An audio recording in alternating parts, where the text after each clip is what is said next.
I finally met my biological mother, and it was nothing like I expected. Often it feels like the experts in a field of study do not actually have any personal experience within that area. I definitely think that is how it works in the world of foster care and adoption.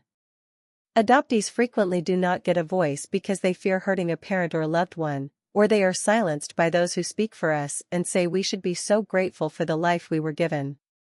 I was an adoptee who wanted desperately to have a biological connection with someone. However, when nothing worked out according to my own plans, I found healing and the deepest connection in the most unlikely place. I was born to a teen mom who knew she was unable to care for me. She sacrificially gave me up for adoption so that I could have a wonderful life. My adoptive parents always stressed to me how much she loved me and how sad she was to give me up for adoption. I would always hang on to that when I felt misunderstood or frustrated with my parents. As I approached adolescence, I placed so much blame for the internal struggles I was having on my adoption. I felt so strongly that because I was not biologically related to my parents, they could not possibly understand me.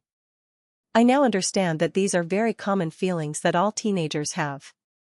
However, because I was adopted, I felt that my lack of biological connection was the reason I could not understand or connect with my parents.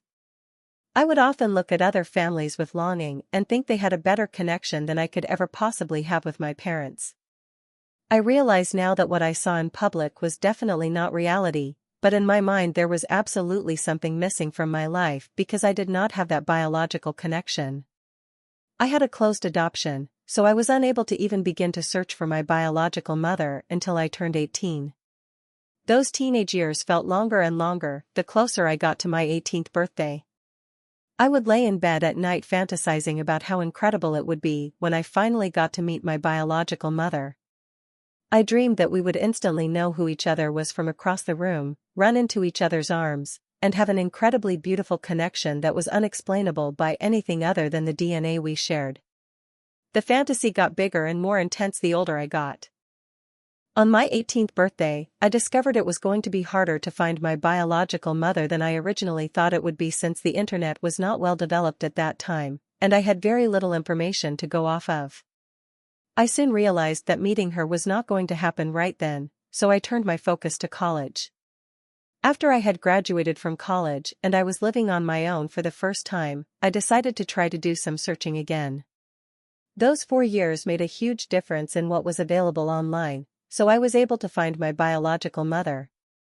Social media was not what it is today, so all I had was her address. I wrote her a letter that included my email address and then waited. It took about a week, but she did write back. After a few times of writing back and forth, we decided it was time to meet up. She lived almost 4 hours from me at the time, so we made plans to meet at a hotel halfway. This was going to be it. I was finally going to have my incredible moment and immediate connection that I had always dreamed of. The day finally came and I was beyond excited to make the trip. I got stuck in some traffic, so she got to the hotel before me. I thought that was perfect. I was going to have the moment I had always dreamed of. I was going to walk in, see her from across the room, and run to meet her. When I walked in, the exact opposite happened. I saw her and walked up to her, but she was quiet and did not seem to want to see me at all. I later found out that she was legally blind, so she was unable to see me well. However, she still could have had more enthusiasm in getting to meet her daughter for the first time since birth. My soul was immediately crushed. Was I not good enough? Why was I such a disappointment to her? I was still determined to try to work for that connection, but over the course of the next several months, it became obvious that the only value she saw in me was trying to find a way to get things out of me. I felt smothered and used, rather than understood or connected. I had no choice but to end the relationship for my own mental health. It broke my heart, but I had no choice. I later learned that there were a lot of mental health issues that complicated the entire situation. Several years later, I married my wonderful husband, Brian, and we decided to try for children right away. I could not wait to finally be able to have biological children so that once and for all I could get the biological connection I had been looking for my entire life. After several months had turned into a year, we decided to seek out medical help for our infertility. We tried a few things, but untimely decided that we did not want to put a lot of money into fertility treatments when there were other children out there who needed a home. After 4 years of trying, we officially became foster parents and waited for our first placements. We knew that it was highly unlikely that we would have the opportunity to adopt right away, and that was okay with us. Our first placements were sisters who became available for adoption after only about 9 months of us having them. Another year later, we officially adopted them and they were ours forever. It was hard, and there was so much pain and suffering that took place during those first years. Those girls had lost the family they were born into, and they were learning to love our family in a new way. As I watched them go through their loss, and then through their healing be able to find contentment and joy in our new little family, I realized that biology really had nothing to do with connection and feeling fulfilled. We worked hard to build those connections because it did not come naturally, but it was so incredibly rewarding as we saw our relationship and love grow in our home. I swore I would never adopt, because I only wanted biological connections. However, in doing something that I did not actually want to do initially, I found an incredible sense of healing in the realization that connection and understanding does not come from shared DNA.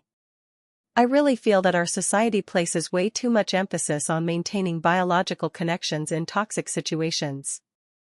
There have been countless times as a foster parent where I have been in a courtroom listening to authority figures make decisions based on biology, rather than what would be emotionally healthy for a child. It makes me want to scream, because I wasted so much time and energy convincing myself that a biological family member, of any kind, was what would make me feel complete, when in reality my healing came from 2 beautiful girls who do not share any of my DNA. Biology does not change anything. Only love and hard work can fulfill those deepest desires for connection. DNA simply does not matter. That's the end of this story. I hope you enjoyed it. Thank you for listening and watching. Please let me know what you think about this in the comments. I would love to read about what you have to say. I hope you enjoyed this as much as I have. Please remember to like and subscribe to this channel. Have a nice day.